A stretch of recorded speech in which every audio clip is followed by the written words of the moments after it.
पृथ्वी ग्रह episode number 1। ये कहानी जीत की है। जीत एक बहुत ही गरीब परिवार का लड़का है।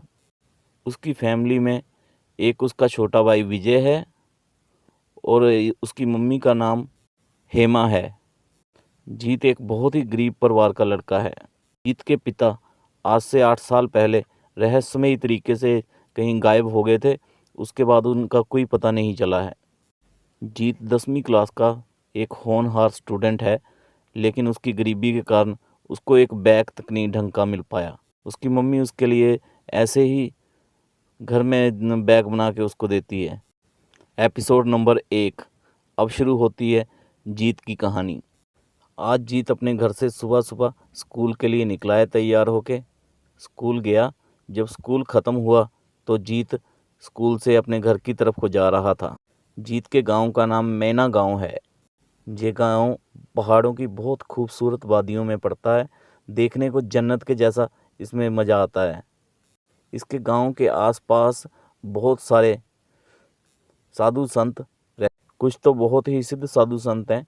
उनके बारे में आज तक दुनिया को पता भी नहीं है। दूर दूर तक के इसके घर के पास में कोई शहर नहीं पड़ता है। बड़े सुनसान इलाके में रहते हैं ये। आज जब जीत अपने स्कूल से छुट्टी होने के बाद घर जा रहा है तो उसने रास्ते में एक बहुत ज़ोरदार आवाज़ सुनी है, जैसे किसी गाड़ी का एक्सीडेंट हुआ हो। तो जीत भाग के उस तरफ गया है तो उसने देखा है कि एक आदमी तड़फ रहा है। वो आदमी देखने को बहुत ज़्यादा इंटेलिजेंट और बहुत कोट पैंट पहना हुआ आदमी था। वेस्टर्न कपड़े उसने पहने हुए थे और उसको देख के जीत तुरंत उसके पास भाग के गया। तो उसने उनसे पूछा, क्या अंकल आप ठीक हैं? तो आगे से उस आदमी ने जवाब दिया, हाँ बेटा मैं ठीक हूँ। तो जीत ने उनसे कहा, अंकल चलो मैं आपको हॉस्पिटल ले चलता हूँ। उस आदमी ने जीत को रोका और बोले, मेरे पास अब वक्त बहुत कम है, इसलिए मैं तुमको कुछ देना चाहता हूँ। जीत ये बात सुनकर चौंक गया। आप मुझे क्या देना चाहते हैं? आप तो बहुत घायल हैं, तो इलाज की ज़रूरत है। मैं आपको तुरंत हॉस्पिटल लेके चलता हूँ। उस आदमी ने बोला, नहीं बेटा इस चीज़ का अब कोई फ़ायदा नहीं होने वाला है। मुझको पता है मेरी मृत्यु का टाइम। मेरा नाम अघोरनाथ है। मुझे अपनी मृत्यु के टाइम के बारे में पहले से ही पता है, इसलिए आज मैं तुमको सबसे अपनी कीमती चीज़ देना चाहता हूँ। इसका बहुत ध्यान रखना। ये किताब तुम रखो। किताब बहुत रहस्यमयी किताब है। इसका नाम है दूसरी दुनिया का दरवाज़ा। जीत ने किताब लेते हुए पूछा, आप ये किताब मुझको क्यों दे रहे हैं? मैं तो इतना समझदार नहीं, मैं तो छोटा हूँ। तो अघोरनाथ बोला, इस किताब की रक्षा करना बहुत ज़रूरी है। मैं तुम्हारे पास ही आ रहा था, तुम मेरे को रास्ते में ही मिल गए तो अच्छा हुआ। ये वैसे भी तेरे पिता ने तुझे देने के लिए ही बोला था। जीत ये बात सुनकर चौंक गया। आप मेरे पिता को कैसे जानते हैं?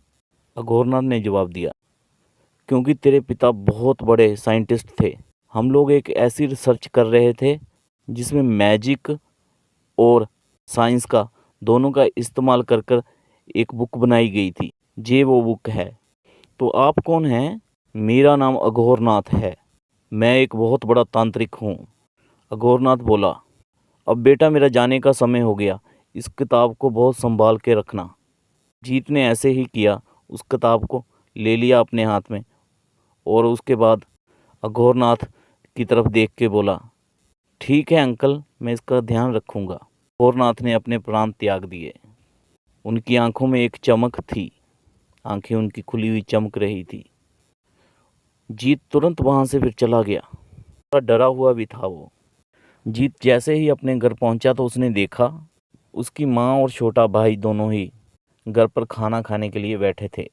उसकी माँ ने जीत को आवाज़ दी, जीत बेटा इधर आओ। जीत ने जवाब दिया, हाँ माँ ठीक है मैं आ रहा हूँ। आओ बेटा खाना खाओ। जीत ने बोला, ठीक है मॉम। फिर उसकी माँ ने दाल चावल जीत को परोसे और वो छोटे भाई को खाने लगे। तो जीत ने पूछा, माँ तुम नहीं खाना खाओगी? माँ ने जवाब दिया, पहले बेटा तुम खा लो उसके बाद मैं खाऊंगी। जीत बोला, ठीक है मॉम हम खाना खा रहे हैं। उन दोनों भाइयों ने खाना खाया। जब उनका खाना फिनिश हुआ तो उसकी माँ ने बर्तन में देखा बर्तन खाली हो चुके थे, खाना बचा ही नहीं था। तो माँ ऐसे ही पानी पी के ही सो गई। अब हेमा ने कहा कि जाओ जीत बेटा सो जाओ, अब बहुत रात हो रही है। तो जीत और उसका छोटा भाई दोनों सोने के लिए चले गए। दूसरे दिन सुबह जीत स्कूल जाने के लिए तैयार हो गया था। जब उसने अपने बैग में देखा तो वही किताब उसको दिखी। वो किताब बहुत बहुत ही सोने की तरह चमक रही थी एकदम। जीत उस किताब को देख के चौंक गया, आंखें खुली की खुली रह गई। ये कैसे हो सकता है? जीत क्योंकि बहुत गरीब परिवार का लड़का था, फिर उसने सोचा मन में, अगर मैं इतनी महंगी किताब लेकर स्कूल जाऊंगा, किसी को पता चल गया तो क्या जवाब दूंगा उसका मैं। तो उसने ऐसे किया, स्कूल जाते समय उस किताब को एक गुफा में छुपा दिया, पत्तों के नीचे छुपा दिया उसको, और फिर सीधा अपने स्कूल चला गया। फिर स्कूल के बाद जब छुट्टी हुई शाम के टाइम, तो फिर जीत घर की तरफ निकल गया सीधा। जब घर पहुंचा तो उसने घर जाके देखा कि माँ और उसका छोटा भाई बैठे उसकी इंतज़ार कर रहे थे। माँ ने कहा, आओ बेटा जीत, आ जाओ खाना खाओ तुम भी। अब जीत आज फिर वैसे ही बोला, मॉम पहले आप खाओ ना। माँ ने बोला, बेटा कोई बात नहीं, पहले तुम खा लो, मैं खा लूँगी बाद में। जीत ने कहा, नहीं मॉम पहले आप खाओ, आज हम तुम्हारे बाद में खाएंगे। माँ ने कहा, तुम बात सुनते नहीं हो, बहुत ज़िद्दी हो गए हो, पहले आप खाओ ना, हम खा लेंगे दोनों भाई बाद में।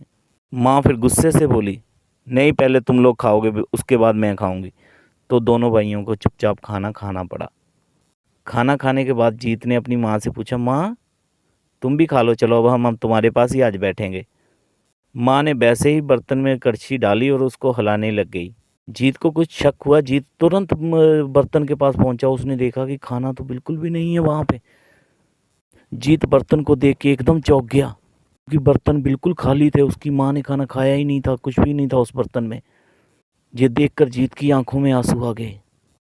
उसने कहा, माँ तुम तो कुछ नहीं खा रही हो रात को, हर रोज यही तुम्हारा काम है, हम लोगों को खिला देती हो, तुम ऐसे भूखी सो जाती हो। जीत रोने लग गया देख के अपनी माँ की तरफ को। माँ ने कहा, ऐसा कुछ नहीं है बेटा, मैं काम से ही खा के आती हूँ। अब जीत ऐसे ही परेशान सा हुआ अपने कमरे की तरफ चला गया रोते हुए। फिर जाके उसने जब कमरे में जाके सो गया फिर। लेकिन सोते सोते उसके मन में ऐसे ख्याल चल रहे थे कि कितनी गरीबी है हमारे घर में, पैसा होना चाहिए हमारे पास भी। यही बातें सोचते सोचते उसकी आंख लग गई। उसको रात में सपने में उसके पापा उसी किताब को पकड़े हुए जीत को बोल रहे हैं, बेटा जीत ये किताब का इस्तेमाल करो, तुम्हारे लिए ही बनी है ये। तभी जीत की आंख खुल जाती है, उसके हाथ पैर एकदम कांपने लग जाते हैं। तो डरता डरता जीत फिर सो जाता है। और सुबह जब दूसरे दिन उठता है सुबह के टाइम पे, फिर वो देखता है अपने बैग के अंदर, उस किताब को ढूंढता है। लेकिन किताब तो वहाँ थी नहीं, क्योंकि वो पहले उसने एक दिन पहले उसको छुपा दिया था कहीं पर। अब जीत ने सोचा कि मैं आते समय उस किताब को फिर देख के आऊँगा, एक बार उसको पढ़ूंगा। जैसे ही जीत का स्कूल ख़त्म होता है, वो तुरंत वो उस गुफा की तरफ पहुंच जाता है और वो वहाँ पे उस किताब को देखता है। वहीं पड़ी रहती है वो किताब। एकदम जैसे ही जीत उसके पास जाता है, वो एकदम से चमकना चालू कर देती है। जैसे ही जीत उसके पास जाके उस किताब के एक पेज को खोलता है, तो उसमें से बड़ी डरावनी आवाज़ आनी चालू हो जाती है। किताब में से आवाज़ आती है, वेलकम, आपने दूसरी दुनिया का दरवाज़ा किताब को छुआ है।